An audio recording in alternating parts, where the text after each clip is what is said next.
En ons hemelse Vader, groet jou vanoggend. Genade, barmhartigheid en vrede word ryklik geskenk van God ons Vader en ons Here Jesus Christus deur die kragtige werking van die Heilige Gees. Amen. Ja, ons lees saam uit Johannes hoofstuk 8 vers 1 tot 11. Johannes 8 vers 1 tot 11.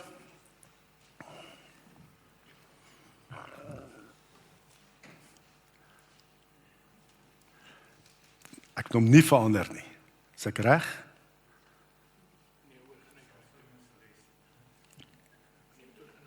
Moet hy oorkom na my toe? Ok, ek wil net seker maak. Is dit reg so? Ok, met die skakeling van die livestreaming wil ek net by wees. Goed, Johannes 8 verse 1 tot 11 en dit gaan oor die vrou wat op oorspel betrap is. Hierna is hulle elkeen na sy huis toe, maar Jesus het na die Olyfberg toe gegaan. Die volgende môre vroeg was hy weer in die tempel en die hele volk het na hom toe gekom. Hy het gaan sit en hulle geleer. Die skrifgeleerdes en die fariseërs bring toe 'n vrou wat op oorspel betrap is en laat haar in die middel van die kring mense staan. Hulle het vir hom gesê: "Meneer, hierdie vrou is op heterdaad betrap waar sy oorspel gepleeg het. Moses het ons in die wet beveel om sulke vrouens te stenig, maar u, wat sê u?" Dit het hulle gevra om hom uit te lok, sodat hulle iets kon kry waaroor hulle hom kon aankla. Maar Jesus het gebuk en met sy vinger op die grond geskrywe. Toe hulle aanhou om hom te vra, het hy regop gekom en vir hulle gesê: "Laat die een van julle wat 'n skoon gewete het, eers 'n klip op haar gooi." Daarom het hy weer gebuk en op die grond geskrywe. Toe hulle hoor wat hy gesê het, het hulle een vir een weggeloop, die familiehoofde eerste. Jesus is alleen agtergelaat saam met die vrou daar in die middel van die kring mense. Toe het hy regop gekom en vir haar gevra: "Mevrou, waar is hulle? Het nie een van hulle die oordeel oor jou voltrek nie?" "Niemand nie, Here," sê sy. Toe sê Jesus: "Ek doen dit ook nie. Gaan maar en moet van nou af nie meer sonde doen nie." Ja, ons kyk nou vanoggend veral na hedendaagse fariseërs, nê? Ons mense kan vandag kry mens ook nog fariseërs, nê? En dit sluit so nou aan by die vorige 2 Sondae waar ons gekyk het oor skaamte, nê? Skaamte en fariseë, iemand wat wetties is, werk met skaamte. En ek het net besef hoe groot rol dit speel. Ek moes nou deurgaan Pretoria toe om my ma te gaan besoek en so, en ek kom so op die snelweg en ek wil opgaan, is so gliplaan om op te gaan op die snelweg. En hier kom 'n ander kar, is 'n nuwe kar van agter af, maar hy druk my trend van die pad af, nê? Gee my nie kans om op die pad te kom nie. En ek word toe kwaad. Moet erken, ek was lekker kwaad, gooi my hande in die lug en so. En want hoekom? Hy het skaamte op my geplaas, nê? Nou dadelik dink ek hierdie is nou 'n nuwe kar wat hy ry en ek ry nou daai 95, 87, dis seker hoekom nie. Hy sê eintlik kom met die pad uit. Jy's nie goed genoeg nie man, jy is eintlik net 'n probleem op die pad, nê? En dit is mos daai wese wat jy nie goed genoeg voel nie. Nou kom skaamte en dan hoe reageer 'n mens? In woede. En soos Martiens altyd sê, wat is die wortel van woede? Baie keer is die vrees vir skaamte is die wortel van woede. Jy reageer in woede omdat jy vrees het dat skaamte oor jou kom. Jy's in jou wese nie goed genoeg nie, jy's 'n fout, jy's in die pad. En maar ek het ook al gesien hoe ou mense dit ook kan oorwin. Ook so op pad Pretoria toe, daar was 'n ongeluk gewees, ons staan so in die verkeer. En ek wil van baan verander, my karre staan so, maar jy weet mos, almal hou die lyn, nê? Hou die lyn, jy mag nie voor indruk nie vir en mens word so kwaad vir ouens wat so op die kant, nou op hy skouers so verbygaan, nê? Jy wil amper so bytsbeen gaan ry en so. Maar in elk geval, ek wil oorgaan na 'n ander baan toe, na sy ou, hy sê op sy self, na sy gap, maar ek gaan in. Maar wow, hy reageer, gooi ligte en goeters. En ek glimlag toe vir hom, sê, ag, jammer, en ek gaan so terug, en daar stop hy, sê, nee, gaan. Verstaan jy, as jy nie, daai woede, veroorsaak woede, maar as jy vriendelik, maar ek moet sê my hart was nie so eerlik geweest nie. Sal ek 'n sarkastiese lag wat ek gegee het. Ek moet dan hier so eerlik wees voor julle. Maar net omdat ek 'n geglimlag het en weer teruggekom het, sê ek draai weer terug na my baan toe, nee, stop hy en hy gee vir my hierdie gaping. Maar verstaan jy, so 'n heel dag, nee. Elke dag worstel ons baie keer met skaamte wat op ons kom. En ook om 'n fariseer, nê? Hulle werk met skaamte. Onthou hierdie vrou wat hulle gebring het, hulle het nie ge-worry oor haar nie. Hulle het haar gebruik. Sy sê niks. En die werk is so fariseërs, nê? En selfs in die kerk kan mens dit kry. Ek weet nie of jy 'n fariseer genoem wil word nie. Ek wil nie. Is daar iemand? Gabriel? Are you a Pharisee? Nou, great, ja. Nee. Niks op jou bedoel nie. Nee. Nee, ons wil nie fariseërs wees nie, want Jesus het hulle reeds gebruik as 'n voorbeeld om te sê hoe om hom nie te volg nie. Hoe jy nie moet wees as 'n disipel van Jesus. Nee, hulle is die slegte ouens. Dis hulle wat ons op die einde vir Jesus laat kruisig het. Nee, hulle was die aanstokers gewees. Ek glo nie enigiemand van ons wil 'n fariseer wees vandag in die kerk nie. Nee, dit is hoe jy nie moet wees nie. Maar ongelukkig, hedendaagse fariseërs is daar. Mens sien die kenmerke, selfs kerkmense. En ek sien baie keer ook kenmerke in my eie lewe van 'n hedendaagse fariseer. Nee, ek wil goed lyk voor julle. Nee, dis al klaar, dit gaan oor hoe lyk ek? Weet as dit die klem is. En dit is nie, weet jy, die grootste probleem om 'n fariseer te wees, nee, is die mense wat getrou aan die Here wil wees. Wat getroue lidmate wil wees. Nee, moet ons pas op, dat ek nie daai fyn lyn oorsteek na fariseïsme, wettiesheid, in plaas van 'n liefdesverhouding met die Here. Want die fariseërs in daai tyd, in Jesus se tyd, nee, hulle wou die Here regtig dien. Die volk het eintlik maar weggewyk van die Here af, nee, daar was sedeloosheid gewees en so, en daarom het hulle wette, hulle was eintlik soos profete om die mense te probeer weer terug te keer om die Here te dien. En hulle het gesorg dat die wet van Moses weer onderhou word. Die volk moet die Here dien deur die wette onderhou. En selfs het hulle ook gevoel daar waar die Moses nie so duidelik was met sy wet, het hulle nog verder wette uitgewerk sodat die mense die wet sal onderhou. Nee, hulle het ander wette nog uitgewerk sodat die wet onderhou kan word. Hulle het dit regtig, hulle wou die Here dien. Hulle wou die volk terugbring na die wet van Moses. En hulle het allerhande reëls bygeskryf nog by die wet van Moses. En ons moet ook pas op, nee, dat ons nie oorgaan na fariseïsme nie, na wettiesheid toe nie, in ons verhouding met die Here nie. En ek weet baie keer dat mense bedoel het, hulle wil regtig die Here dien, en dan steek hulle daai fyn lyn oor, na wettiesheid. Kom ons kyk, wat is die kenmerke van 'n hedendaagse fariseer, nee? Daai tyd, maar wat ook vandag in die kerk kan voorkom. Die eerste kenmerke, reëls word belangriker as mense. Nee, die reëls, die wette is belangriker as mense.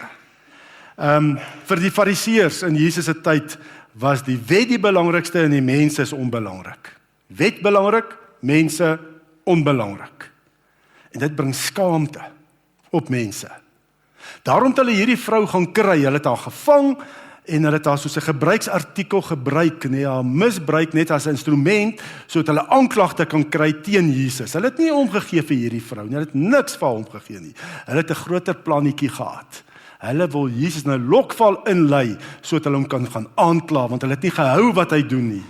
Hy het hulle mos ontbloot heeltyd, hy was teen hulle, dit wat hulle daar gestel het, om die Here te dien. Teen hulle stelsel.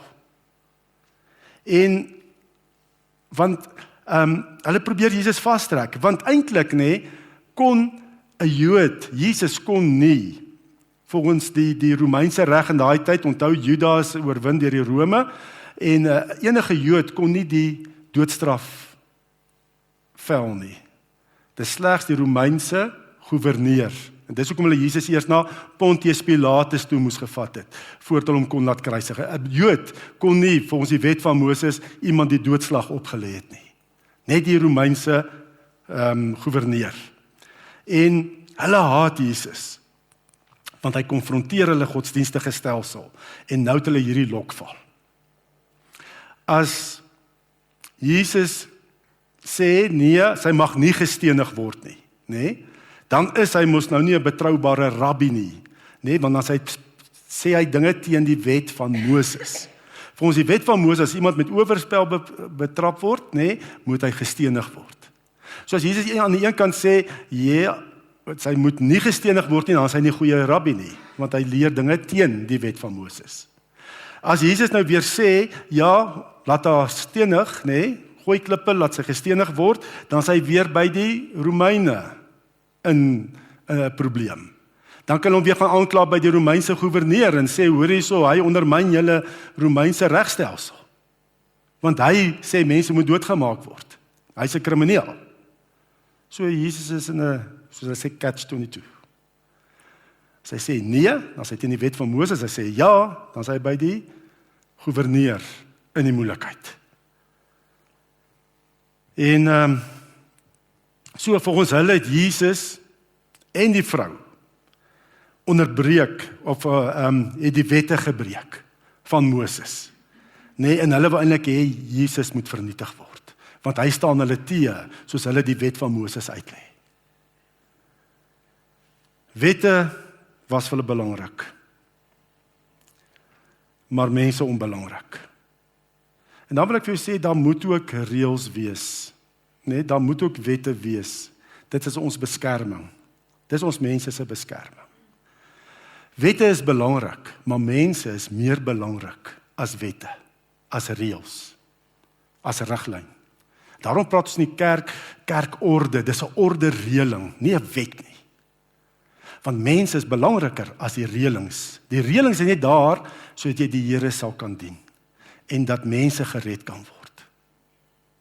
Dit is belangrik dat daar wette is in ons land soos jy mag net 120 ry op die snelweg. Hoekom?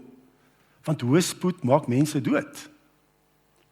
Maar gestel nee, jy het iemand in die kar wat op sterwe lê of 'n vrou wat geboorte wil skenk, dan kan jy maar vinniger as 120 ry om vinnig by die hospitaal te kom, want die mense is dan belangriker as die wet.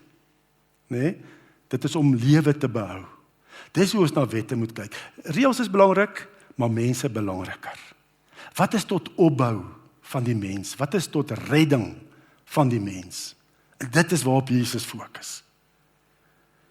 Die hart van die wet is om mense te beskerm. Maar baie keer in die kerk kan mense voel, nee, die wet is belangriker as ek as mens. Wat vir my baie keer hartseer is, mense gaan deur 'n moeilike tyd, nee, en dan kom hulle nie meer na die samekoms van die gemeente nie. Mense wat dalk 'n spanning het in hulle huwelik, dan hoor mense na die tyd, jy sien hulle nie meer, en na die tyd hoor jy dan hulle deur 'n egskeiding gegaan. Reeds as jy met daai probleme sit, moet jy kom. Net dis waarvoor ons hier is. Niemand van ons hier is volmaak. Jy moet nie eers volmaak wees voordat jy kerk toe kom en die Here kom dien nie. As reeds met my probleme moet ek kom om gehelp te word en die Here se leiding te kry. Moenie eers dink jy moet eers reg. Wat staan die groot opdrag? Nee, die groot opdrag is mos gaan dan heen, maak disippels van alle mense, doop hulle en dan maak hulle deel. Nee, bring mense by die Here uit, doop hulle, maak hulle deel van die gemeenskap van gelowiges en leer hulle dan alles wat hulle moet onderhou. Hoe maak ons baie keer kerk? Ons wil eers hê die mense moet alles onderhou. Dan maak ons hulle eers deel. Nee, aanvaar, maar stap dan 'n pad. Die mens is belangriker as die reëls. As jy probleme het, wat dit ook al is, kom na die gemeenskap van gelowiges. Kom en kom kry hulp. Moenie op jou eie staan nie. En dis my ook wonderlik die omgee gebed, nie, dat mense ook kom en sê, ek vra voorbidding vir dit en dit en dit. Moenie bang wees om dit te doen nie. En so dra ons mekaar se laste.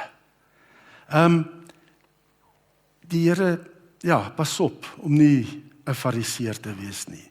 Moenie reëls belangriker as mense maak nie. Die Here sê in elk geval, deur Petrus in sy tweede brief, 2 Petrus 3 vers 9, hy die Here is geduldig met julle, omdat hy nie wil hê dat iemand verlore gaan nie. Hy wil hê dat almal hulle moet bekeer. Die Here wil nie hê iemand moet verlore gaan nie. En daarom as iemand vra en hulp soek, trek hom nader. Dis belangrik. Maak nie saak hoe lyk hy of hy soos jy lyk of wat ook al nie. Ek onthou maar net, waar ek net so duidelike voorbeeld kan van onthou, toe ek nou groot geword op Brits, is Brits was baie konservatiewe gemeenskap gewees. Die kerke was ook maar baie tradisioneel en konservatief gewees. En daar was 'n jong man en 'n meisie, die meisie het swanger geword, met die jong man is 'n baba. En wat toe gebeur het, is toe daar besluit, hulle mag nie trou in die kerkgebou nie, die dominee moet hulle sommer net trou daar in hulle pa se huis, se sitkamer. En ek het met 'n ander gesinslid gepraat en vertel hoeveel skaamte op hulle as gesin gekom het. Dat as hulle Sondag kerk toe gaan, dan voel hulle soveel skaamte. Nee, dat so 'n fout kon gemaak het. Natuurlik weet ons dis nie reg nie. Buite-egtelike seksuele verhoudings weet ons is nie reg nie. Maar hulle wou trou, hulle wou regmaak. En dan sê jy is nie goed genoeg nie. Jy mag nie in die kerk die gebou, nee, die stene. Jy mag nie daar trou nie. Net daar, in die sitkamer van jou pa se huis. En ek het ook gesien, daai jong man en meisie wat getrou het toe, hulle het nie by die kerk ingeskakel nie. Verlang sal hulle kerk los. Weg van die Here af. So moenie wette en reëls belangriker as mense maak nie. Jesus het self gesê, net toe sy disippels die are uitgeslaan het op 'n Sabbat, nee, hulle was honger, dit moes deur die koringland gaan, sê hy, die Sabbat is gemaak vir die mens, nie die mens vir die Sabbat nie. Behou dit, mense is belangriker as wette, as reëls. Nog 'n riglyn van 'n hedendaagse fariseer, jou siening word God se siening. Nee, jou agenda, hoe jy dit wil hê, dis hoe God dit wil hê. Pas op om te dink, dit wat jy sê, dis wat God sê. Nee, dis wat hierdie fariseërs ook gesê het. Hulle sê, hulle wat Jesus staan hulle teë, so Jesus staan die God teë wat hulle aanbid. Wat hulle sê is wat God sê. En omdat Jesus hulle teë staan, is Jesus teen God. Jou eie voorkeure, nee, in middelmatige sake, maak jy 'n kernsaak. Nee, dit is nie 'n beginselsaak nie, maar ek hou hiervan, en dan maak dit, dis middelmatig, nee, mense is verskillende persoonlikhede, verskillende dinge waarvan jy hou, maar omdat ek dit so hou, dan sê ek nee, dit is 'n kernsaak, dis hoe dit moet wees, dis hoe dit gedoen moet word. Nee, so kan dit wees in 'n kerk ook. Party mense hou van die orgel, nee, meer klassieke musiek. En dis great, nee, Pieter, ek weet, jy hou van die orgel, jy speel hom, en jy hou van die klassieke musiek. Dit is absoluut jou voorkeur, en dis jou reg ook. Dan is daar nou weer ander, nee, wat hou nou meer van die orkes, nee, en geestelike liedere, en aanbidding, lofprysingsmusiek, wat weet net 'n ander manier, is 'n ander styl. Maar ons kan nie teen mekaar staan daaroor. Sê Pieter is reg, of ek is verkeerd, of ek is reg, en hy is verkeerd nie. Nee, dit is 'n middelmatige saak. Die Here sê, loof en prys hom, nee, met alle instrumente, met snaarinstrumente. Weet jy, party mense, as hulle sien daar's 'n drumstelsel, sal hulle nie in die kerkgebou ingaan nie. Net met alles. Loof en prys hom met alle instrumente wat daar is. Sing psalms. Nee, dis hoe ons ook psalms sing. Maar ook lofsange, ander geestelike liedere, solank dit net skrifgetrou is. Nou nie dwaalleer verkondig met die musiek wat ons sing nie. As dit skrifgetrou is dit right. En die melodie maak nie saak nie. Dit word nie voorgeskryf in die Bybel nie. Dis die woorde, die lirieke wat saak maak. Nee, ek het mos vertel op 'n stadium, ander gemeente waar ek was, net oor die orgel tussenspel het 'n vrou opgestaan, uitgestap en sê, nee, hierdie brandewyn laat my staan, melodie hou sy nie van nie. Sulke goeters. Nee, dis melodie. So pas op om middelmatige sake kernsake te maak en mekaar te veroordeel. Ek hoor so 'n storie, nie of dit die waarheid is nie, maar hierdie ou, hy's bietjie meer charismaties, stap in hierdie konservatiewe, tradisionele gemeente en hy is so meegevoer met die preek, en as die dominee iets sê, dan sê hy, halleluja, prys die Here, sê hy hardop en so.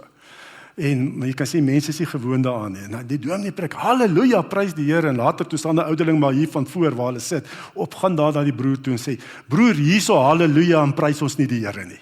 En so, goeders, ja, moenie kwaad word oor middelmatige sake mekaar veroordeel nie. Weet jy, mense kan sê, die enigste vertaling is die 83 vertaling. Nee, die 53 veral. Die enigste vertaling is die 53 vertaling. En as jy die 83 vertaling gebruik, dan is jy bietjie so tweedehandse Christen. Want die 53 is die regte vertaling. In Engels is seker baie, watter een met is die regte vertaling? Die King James, pas op daar vir fariseïsme, nee? Wat sê? Die Amplified. Dat is, verstaan, ons doen so, en dan sê ons nie, hy is nie so goeie Christen, sy is nie so goeie Christen, want sy lees daai vertaling.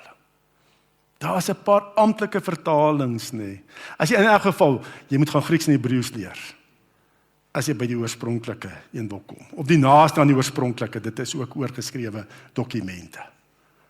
Gebruik alle vertalings. Alles is maar vertalings. En daar is ons nou 'n paar amptelike vertalings, waar jy kan sê, alright, dit is skrifgetrou. En, daar is soveel dinge wat mens kan noem, as dit gaan oor die eindtyd. Oor die eindtyd, sekere mense sien, Jesus gaan nog 2 keer kom, anders sê Jesus gaan net 1 keer kom. Ek hou daarvan om, Jesus gaan nog 1 keer kom, wat ek het verstaan. Maar daar's mense wat sê, Jesus gaan 2 keer kom, Daar gaan ons nou 'n wegraping wees, 'n 1000-jarige vrederyk en so. En dan stry ons daarmee, en dan dink ons nie, jy's nie 'n Christen nie, of wat het dit met ons saligheid te doen? Niks. Ek luister wat die mense sê, daar gaan 'n wegraping in 1000-jarige, ek luister wat hulle sê, en kyk waar, en ons kan praat daaroor, maar ons is nie kwaad vir mekaar daaroor nie. Hou jy aan Jesus alleen vas, as die weg, die waarheid en die lewe. As jy sterf in elk geval, dan is dit klaar. Dan is dit, watter beginsels het jy vasgehou? Moenie jou siening maklik God se siening maak, as dit oor middelmatige sake gaan. Almal moet ten minste 'n das en 'n baadjie aan hê. Dis nie voorskryf in die Bybel nie. Weet jare terug die vrouens met hoedens, En toe kom ons agter my hoed is lyk my nie 'n prinsipe nie, beginselsaak nie. Selfs iemand in 'n meer Pinksterkerk het my gesê, in die ou dae, was daar by hulle kerk, was daar 'n boks met hoede. So as die vrou opdaag sonder 'n hoed, dan issue hulle jou 'n hoed. Jy moet net kyk of hy dan pas. So. En dit was 'n groot stryd. Hoe groot stryd was dit nie ook daar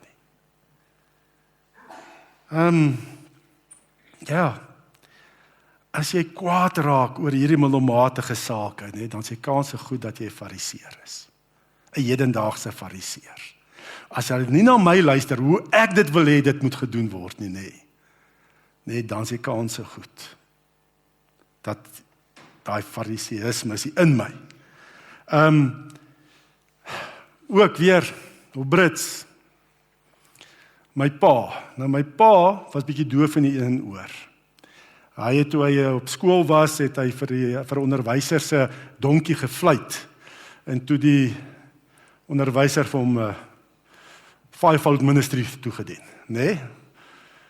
klapt in die oor, en dis hy nou half doof. So my pa kon nie niks sing nie, hy kon nie 'n ritme hou nie. Kyk, hy het gehou van sing, hy het hard gesing, maar so van toon af, ek onthou as ons by die huis is na ons huisgodsdienst, en dan sê my pa, kom ons sing hierdie psalm, dan sit hy in, maar jy sukkel om buite, want hy is daar bo en dan daar onder, en dit gaan net so, soos hy. En hy kan nie eens hoor hoe ons sing nie. So hy het nie gedans nie. Regtig, hy het nie gedans, ek kan nie, my pa een keer sien, hy kon ook nie ritme hou nie. Maar hy was by 'n braai waar daar 'n dans was. En hy het so verby die dansvloer gestap van die braaivleisvuur af, op pad seker toilet toe, en toe was daar 'n vrolike tannie wat hom net so vat en gee hom so draai en dan gaan hy weer aan, hè? So op die dansvloer. En toe is daar gesê my pa het gedans. En daar wou van hom 'n voorbeeld gemaak word. Maar omdat hy 'n ouderling in die kerk is, kon hulle nie net afsny die gemeente nie. Hulle moes na burgerlike kerkrade, ouderlinge inkrim te kyk, is dit reg dat hy as ouderling afgesit word in die kerk? As hy nou as 'n tollenaar en 'n sondaar behandel moet word, omdat hy gedans het as ouderling. Maar gelukkig toe die ander ouens inkom, te sê nee, dis dan te erg. Dis te ver. En gesê stop hierdie hele proses, dit is nonsens. Maar verstaan, hoe ver kan, dis nou 'n ekstreme voorbeeld, hoe ver kan dit gaan? Maar wat gebeur in my hart? As iemand iets doen wat ek dink, dis nie reg nie.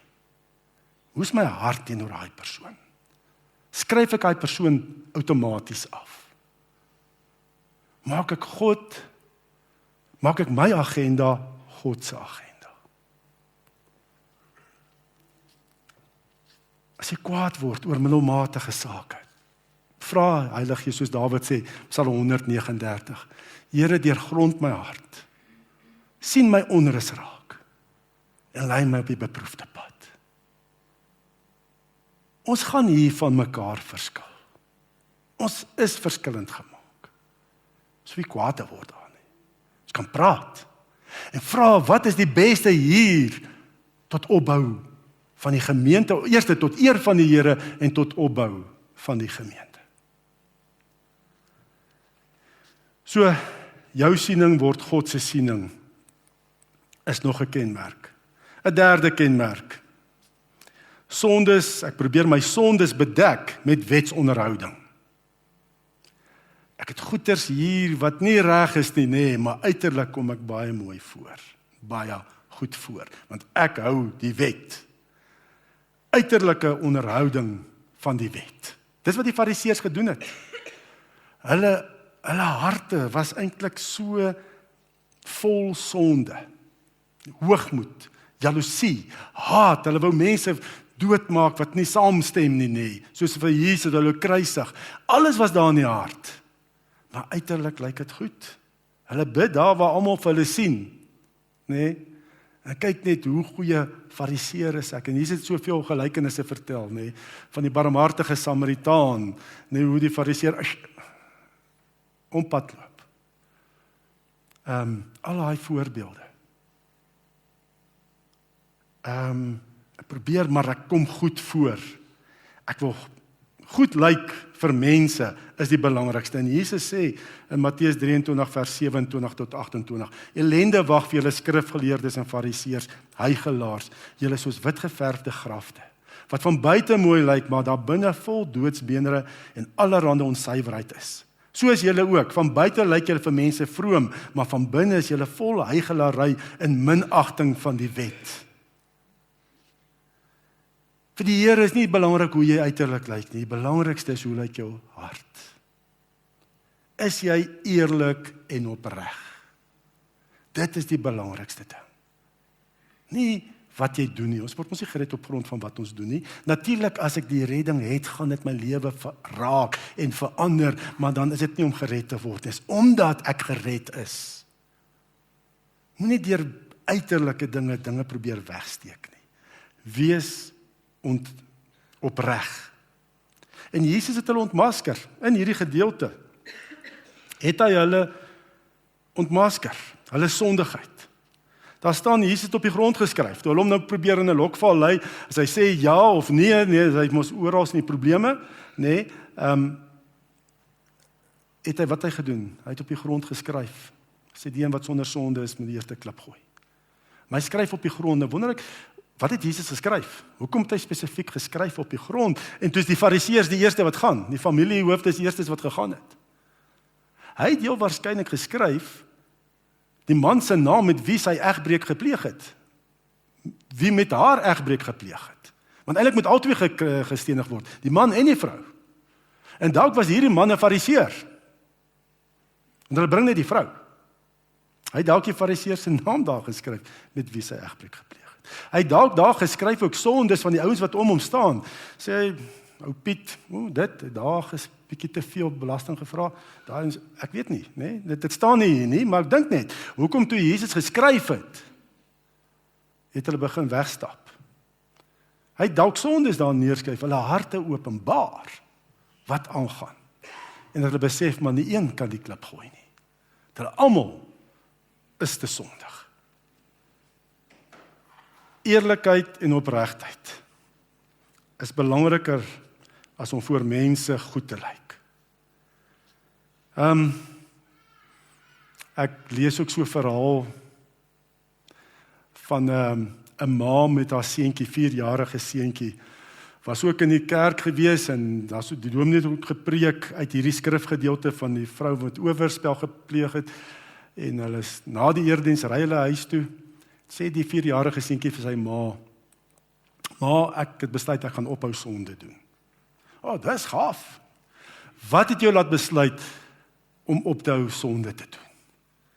Sê, want Jesus gesê, as jy nie meer sonde doen nie, kan jy die eerste klip gooi en ek wil die eerste klip gooi. So hy hou daarvan om klippe te gooi, nee. Maar dis eintlik dalk so,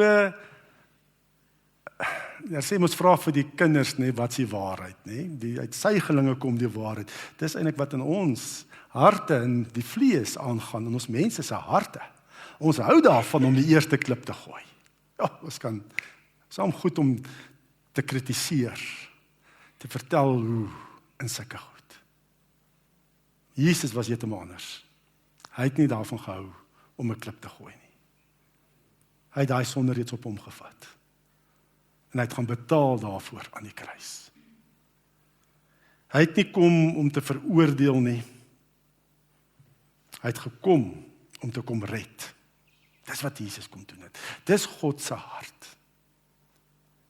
Jy weet, baie keer dink ek ook net die oormatige stigtelikheid. Net dat jy so stigtelik moet wees en stil moet wees, nou byvoorbeeld in die erediens ook. Net jy sit en net voor jou kyk en stigtelik wees. Baie keer ook vir my iets van fariseïsme. Want as ek dink aan wat Jesus vertel, die gelykenis van die verlore seun, en dis eintlik 'n gelykenis oor God die Vader. God die Vader is een wat partytjie hou. Wat so bly is oor die regte goed natuurlik. Wat so bly is as iemand hom bekeer. Dis een sondaar. Net dan word daar 'n partytjie in die hemel gehou. Dit is hoe Jesus God die Vader beskryf. So ons kan bly wees. Nee. En as ons bymekaar is as 'n geloofsfamilie, kan ons regtig bly wees.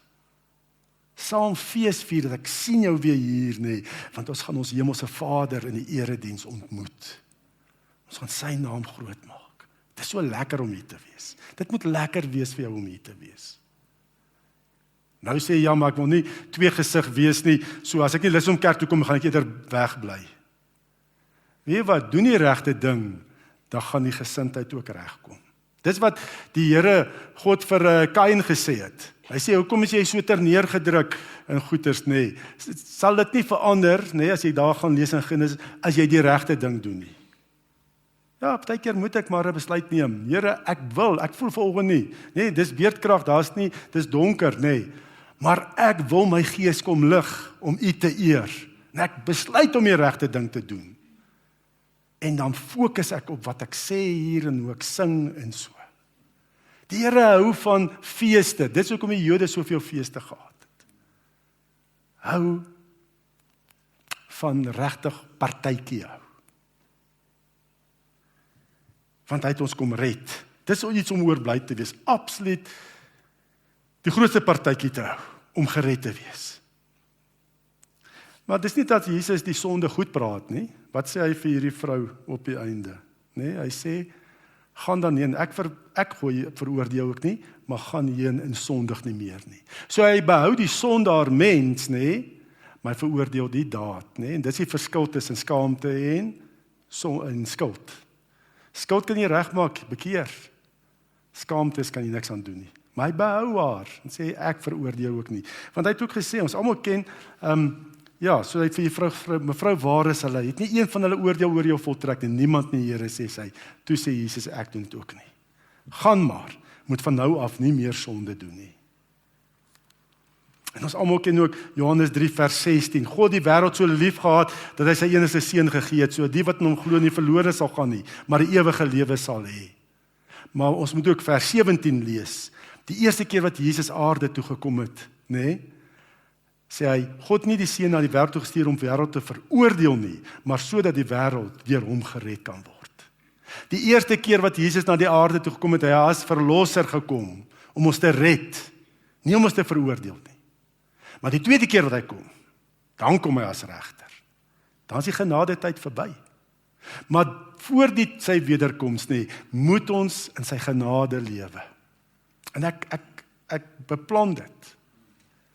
Sê maar, wat beteken dit om uit God se genade te lewe? Wat beteken dit? Ons dink baie keer, ja, genade, maar ons is wetties. Om net meer en meer genade van die Here te kan lewe.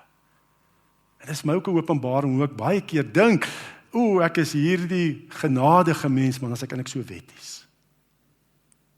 Die Here het gekom om ons te red. En ook vir jou te red. En daarom, daar's geen sonde te groot wat jy gepleeg het, wat jy nie na die Here toe kan kom nie. So moenie dink daar waar jy sit, nee, die Here kan my nie aanvaar nie. Daar's geen sonde te groot nie. Gaan na hom toe. Vlug na hom toe. Bely dit voor hom. Nee, en dan sê Jesus, ek spreek jou vry. Hoekom? Want ek was daar aan die kruis daarvoor. Ek het vir die kruis, dis hoekom ek aan die kruis gehang het. Daai groot ding wat jy dink is so erg, dit het my lewe gekos. En ek wou dit doen vir jou. Want ek het nie gekom om jou te veroordeel nie, maar om jou te red. Kom ons bid saam. Here, ons loof en prys en dankie. Dat u verhouding met ons gegrond is, Here, op genade, liefde en waarheid.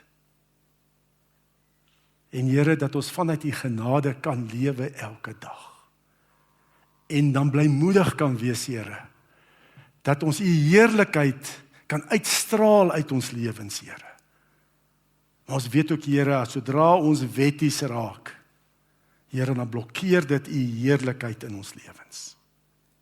Lei ons, Here, en wys ook elkeen vir ons waar ons nog wetties is, soos hedendaagse fariseërs lewe. Here, waar ons nie die mens raak sien nie, maar net die reëls. Maar ons dink, dit wat ek wil hê, dis al wat tel.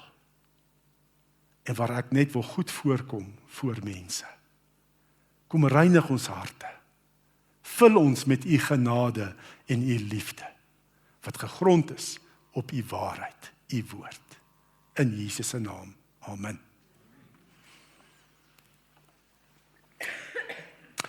Ontvang die seën van die Here. Die genade van ons Here Jesus Christus en die liefde van God die Vader en die gemeenskap van die Heilige Gees sal by ons elkeen wees en bly. Amen.